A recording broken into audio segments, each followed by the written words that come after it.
नमस्कार साथियों, आज एक महत्वपूर्ण विषय पर हम चर्चा करने जा रहे हैं।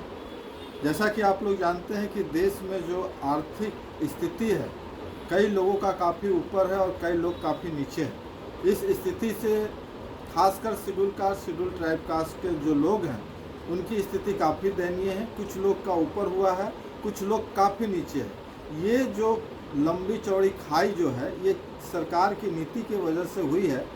कैसे ये दूर होगा, हमारे साथ हरिकेश्वर राम हैं, इनसे हम बातचीत करेंगे। और लोग का मत है एक दूसरे को दुश्मन मान रहे हैं और साथ ही संविधान में की तरफ भी उनका विश्वास कम होते जा रहा है। तो सर ये बताइए कि जो अनुसूचित जाति अनुसूचित जनजाति के लोग हैं, एक दूसरे के दुश्मन बने हुए हैं और अपना जो आर्थिक जो उपार्जन है उसमें कमी का एक दूसरे को दोष मर रहे हैं, ये कैसे होगा? इसका कारण क्या है, इसका निदान क्या है? देखिए, दरअसल SC/ST के लोग आपस में लड़ नहीं रहे और आपस में दूसरे के दुश्मन नहीं है, बल्कि जो डॉक्टर जिसको मूल बीमारी को दूर करना था, वो मूल बीमारी को दूर किया नहीं और उसको बीमारी क्या है इसको दूसरा बीमारी बता दिया और दूसरा बीमारी बता के इलाज दूसरा कराना चाहता है, समझे ना। जिसके कारण ये कन्फ्यूजन के कारण SC/ST के लोग मान लीजिए जो है ना इस स्तर तक संविधान को तोड़ने तक भी आमा जाते हैं। और इसका वजह है, आपको मैं बता दूं कि डॉक्टर अम्बेडकर ने शुरुआत में जैसे ही संविधान को उन्होंने रखा था संविधान सभा में, तो उन्होंने एक चेतावनी दिया जी, शासकों को चेतावनी दिया था कि आर्थिक विषमता दूर करने के लिए बहुत बड़ा काम, बहुत अच्छा काम कुछ नहीं हो पाया है। इसलिए आपकी जवाबदेही है कि जितना जल्दी हो सके आर्थिक विषमता को कम से कम मिनिमाइज, कम से कम मान ले को दूर किया जाए ताकि लोग आगे बढ़ सकें। ठीक है, अगर ये समय रहते दूर नहीं किया, आर्थिक विषमता कम नहीं किया गया, तो एक दिन ऐसा स्थिति हो गया कि जो विषमता के शिकार लोग हैं वो संविधान को तोड़ने पर नहीं लगेंगे और संविधान को तोड़ डालेंगे, जिसको बहुत मेहनत से बनाएंगे। आज देखिए वही स्थिति सामने आई। सबसे पहले वो नई आर्थिक नीति लाकर कांग्रेस ने लाई थी और नई आर्थिक नीति लाकर ये आर्थिक विषमता को और चौड़ा कर देगा। जो आर्थिक विषमता को जो कम करने का जो था बाबा साहब का था, लेकिन दुश्मन जान रहे थे कि अगर मान लिया कि आर्थिक विषमता और चौड़ा करेंगे तो उन्हीं के समाज के लोग इस पर विद्रोह कर देगा और विद्रोह करने के बाद संविधान के खिलाफ हो जाएगा, तो हमारा काम आसान है। ठीक है, तो उन्होंने जानबूझकर नई आर्थिक नीति लाया और आर्थिक विषमता बढ़ाने का काम किया। ठीक है, उसके अलावा अभी आप देखिएगा कि जो मेन मुख्य बीमारी क्या है, जो पैसा के कारण जो गरीब बच्चे हैं वो हायर एजुकेशन नहीं पूरा, जी मूल समस्या ही ना है जी। तो उसका निदान क्या? अगर बिना पढ़े हुए आप कहेगा कि उसमें जाके इनको कम्पीट करे तो करेगा वो नहीं। उसको मूल क्या था, उसको उस लायक बनाना था ताकि उस लायक बने और स्वाभाविक रूप से अपना वो कम्पीट करने लगे। ठीक है जी, इसके लिए व्यवस्था था, सरकार के पास पैसा नहीं। तो जो आपको बताते हैं, आपको जानकारी होना चाहिए कि अलग से पैसा बजट में निकलता है SC/ST के लिए, स्पेशल कंटीजेंट, और उस पैसा का मान लिया कि शेड्यूल कास्ट के विकास को खर्चा करना था, लेकिन उस पैसा का दुरुपयोग होता है। उस पैसा को रोड बनाने में, उस पैसा को ऊर्जा विभाग, बिजली विभाग में, उस मान लिया कि पैसा को मान लिया कि सिंचाई विभाग में बिहार में दिया गया, और वहाँ पर जो खेलगांव बना है ना, वहाँ पर तो वहाँ पर सारा पैसा केंद्र सरकार ने दे दिया। नतीजा क्या हुआ कि जो आपका विकास होना चाहिए था, जो डेवलपमेंट होना था, जो आर्थिक मान लीजिए कि स्थिति थोड़ा मजबूत होनी चाहिए थी शेड्यूल कास्ट के लोगों का, ये नहीं हुआ। तो ये लोग बीमारी जो है, बीमारी ये है कि इनकी आर्थिक स्थिति कमज़ोर है, जिसके कारण ये कमज़ोर है।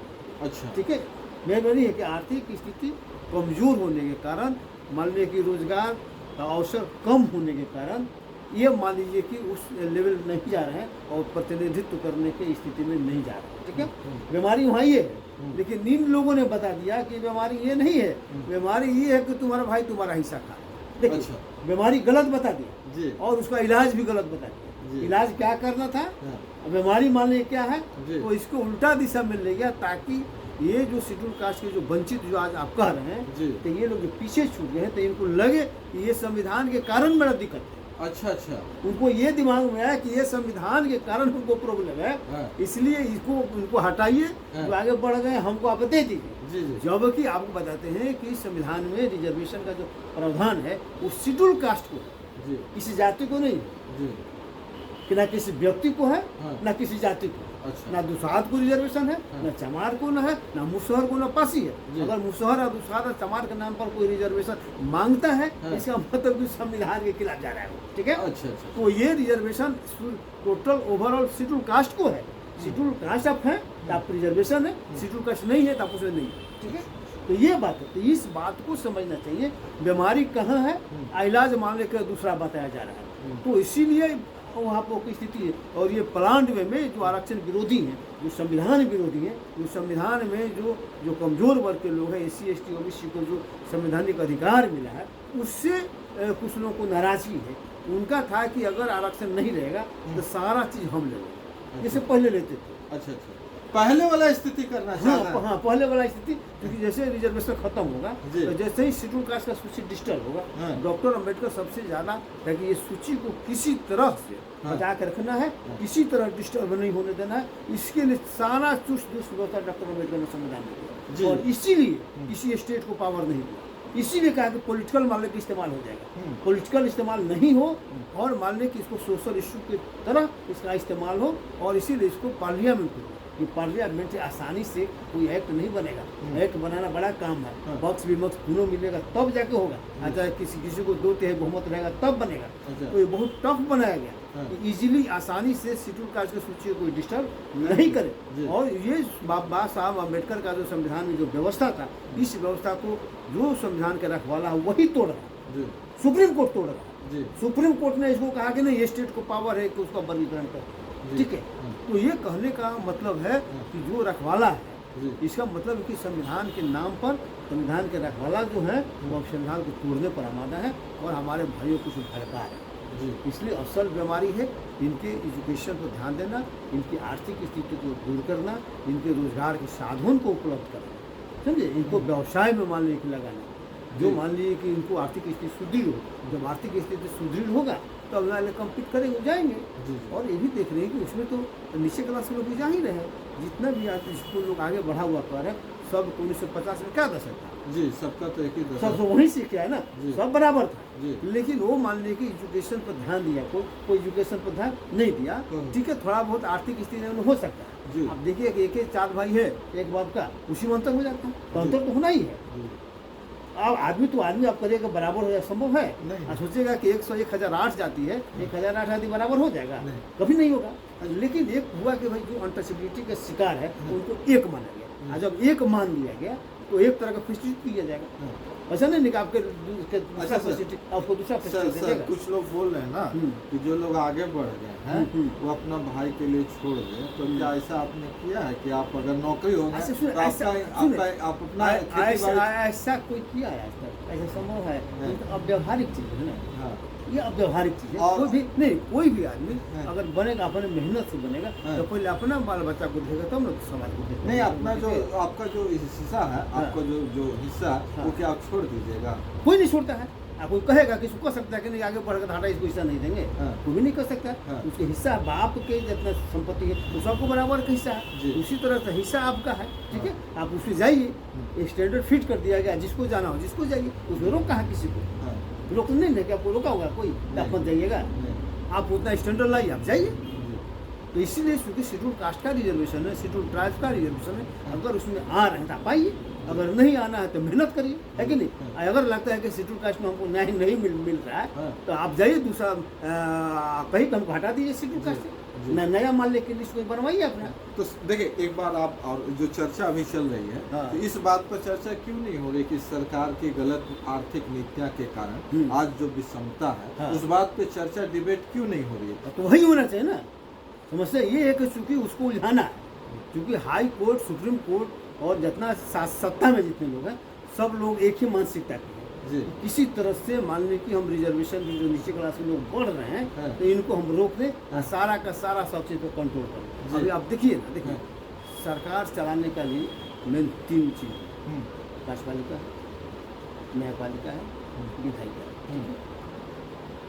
तो विधायिका पर, न्यायपालिका पर 100% लोगों ने कब्जा कर लिया। जी कॉलेजों को बोल जी एस सी का कुछ आ रहा है क्या? नहीं ओबीसी का कोई प्रतिनिधित्व है क्या? नहीं तो नहीं जो चाहेंगे हाँ। वही करेंगे, जी। वहाँ उनका वर्चस्व हो। जी अगर दूसरा कोई बात नहीं मानेगा, अगर इधर नहीं होगा तो वहाँ से फरियाद देंगे। जी अब नौकरी वाले के, अब नौकरी में है तो अब नौकरी में चाहते हैं कि जो लोग शेड्यूल कास्ट के लोग आगे बढ़ रहे थे, ये प्रतिनिधित्व करने का पोषण में वहाँ रहे थे, धीरे धीरे अभी आए नहीं थे, नहीं। अब आ रहे थे, हाँ। तो उनको रोक दो। जी और उनको रोक दो, जो आ रहे थे उनको रोक दो, जी। और जो नहीं आने वाले उनको रिजर्वेशन दे दो जी। कि आई ये इनको मान लीजिए हम जबरदस्ती रोक दिए, हाँ। और वो आने लायक है ही जी। नहीं, तो हमारा फिर हमारा चक्कर रहेगा, हाँ। टोटल मान लीजिए प्रतिनिधित्व मेरा रहेगा। अब सरकार कोई भी निर्णय ले लागू तो हमको करना, जैसे हम वो हमारा विधायिका मान लीजिए कार्यपालिका हो गया, न्यायपालिका हो गया, कार्यपालिका में मेरा कब्जा रहेगा। जी ठीक, आप वोट किसी को देते रहिए। जी तो ये मान लीजिए प्लानिंग है कि टोटली पर हम कब्जा सरकार हम अपने हिसाब से चलाएं, इसको कब्जा करने के लिए कोई उसमें मान लीजिए हस्तक्षेप कोई नहीं करता। जी इस कारण से इस चीज़ को समझना। अब देखिए सर, हर युग में विभीषण आता है, क्या इस युग में भी विभीषण का नहीं क्या- वो रहता है, देखिए उसे वो कोई इतनी नहीं है। आप ही के लोग जिसको- आप ही से नहीं, लड़ रहे हैं, लड़ेगा। आप किससे लड़िएगा? आपके लोग आप ही से लड़ रहे हम हैं। लड़ाई का बात नहीं ना, देखिए यहाँ संविधान को प्रोटेक्ट करने की बात है ना।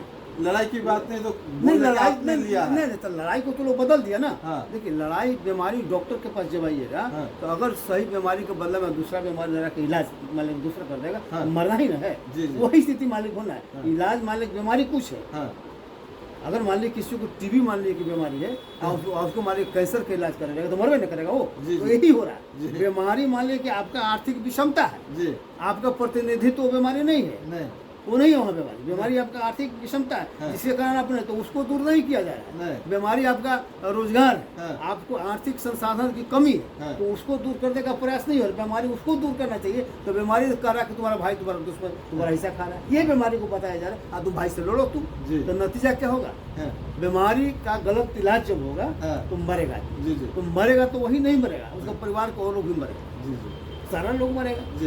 कभी भी लड़ाई से किसी को फायदा नहीं हाँ। हुआ है। अगर आपको बताया जा रहा है कि आप ही के भाई ने आपका हिस्सा खा लिया है और आपको अगर अभी तक समझ में नहीं आया है, तो शायद ये आपकी बुद्धि विवेक की वजह से हो रहा है। और आपको बताते चले कि जो आर्थिक विषमता है, मेन जड़ वहाँ है। अगर आर्थिक मेन विषम- बीमारी वो है, हाँ। और उसी बीमारी को मान लेकर दूर करने का नहीं है। नहीं। अब बीमारी बताया जा रहा है दूसरा, जी। उसका इलाज बताया जा दूसरा, जी। है कि नहीं? तो उसे सुई भोंका जा रहा है दूसरा चीज का। जी। तो नतीजा है कि उसमें आपका गलत इलाज जब होगा, तो समझिए कि आप जाएंगे, आप तो जाएंगे ही, समाज को भी ले जाएंगे, और पूरा एक तरह से शेड्यूल कास्ट का जो सूची है वो डिस्टर्ब होगा। बाबा साहब का संविधान जाएगा। बाबा साहब ने 1008 जातियों को एक करके अनुसूचित जाति बनाया था। आप एक अनुसूचित जाति से 1000 जातियों में खंडित करेंगे पूरा। जी। ये मान लीजिए कि यही होगा। हाँ। इसको साजिश के तहत मान लीजिए लिया जाना चाहिए। हाँ। इसको लोगों को समझना चाहिए। आपको जरूर इस वीडियो को पूरा देखना चाहिए और समझना चाहिए कि कहाँ पर फॉल्ट है और क्या करेंगे जो हम लोग फिर से एक हो जाएं और एक मत से अपने संविधान का और अपने आरक्षण का हम लोग मजबूती से साथ दें, और जो शेड्यूल कास्ट के जो भी लोग हैं सब एक साथ होकर इसमें आंदोलन में भाग लें। जय भीम, जय भारत, जय संविधान।